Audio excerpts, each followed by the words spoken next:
Today I am making a mixer module. It's going to be a 7-in audio mixer with a 2-channel out. 2-channel can mean stereo, but also any other kind of grouping the inputs. If or if not, it's going to be really stereo grouping.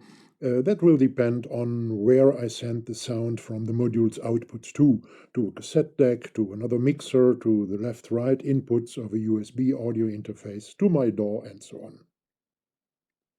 When I searched the web for a simple audio mixer circuit, I came upon this one. Unfortunately, I've forgotten where I found it, but I think it's that simple that nobody will claim exclusive copyright. It's only a 4-in mixer, but adding 3 more op-amps and potentiometers isn't any problem, of course. But it's mono. Okay, adding a second output circuit, 1 more operational amp, 1 more trimmer poti, 1 more resistor, isn't any problem either. But the question reads, how to link the 7 inputs to the 2 output channels then? A fixed grouping, 3 left and 4 right, for example? No, definitely not. Switches? Well, switches are a better idea. Still, I don't have the right switches at the moment, and I want to start soldering today. And another aspect. When I look at the left side of the circuit only at the input OP amps, then I see that these are patched as attenuators actually. So what about getting 7 more attenuators and a mixer module in one? Okay, the potis are logarithmical, not the most common choice for an attenuating CV, of course, but sometimes this kind of attenuator might come handy. And it's no additional effort, just 21 jacks more on the front panel. What? 21? Why that many of them? Well, I've decided to be able to patch each input to any of the 2 outputs. All 7 to output 1, or all to output 2, or some to output 1 and the others to output 2, and so on. So I let each of the 7 input channels end with an output jack and equip each of the 2 output OP amps with 7 input jacks.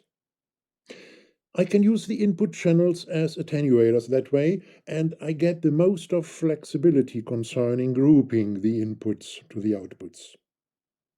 I can even patch the output jack of a certain input channel to one of the other inputs to attenuate the channel and lead it, attenuated as it is now, to one of the 2 output channels.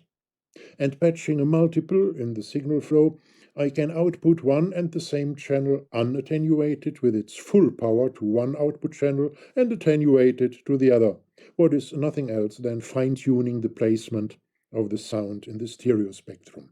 And so on and so on. All right, let me draft the circuit before I lay out the circuit board and the front panel in real. I'm a bit older and a good deal conservative, and I like paper and pens and pencils and things like that, so let's go for the draft then. And now planning the placement at the Vero board. It's going to be 2 separate boards actually, because I don't like things getting too small and too narrow. Don't I make the case myself, and from very cheap material anyway? All right, so why saving more space than comfortable? Now for the front panel. Well, a first test layout of the parts on a piece of paper showed that a horizontal placement of a single larger Vero board is better than a vertical placement of 2 smaller boards, one next to the other.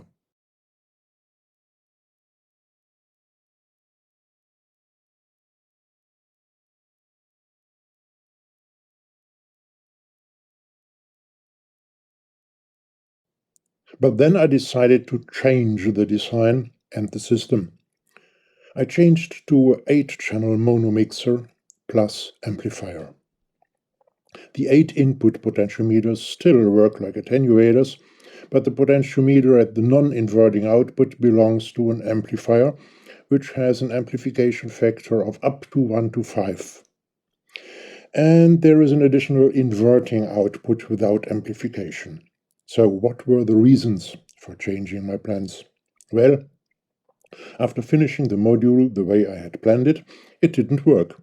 Following the signal flow with the detector, each single stage worked as it should, but the module as a whole didn't work.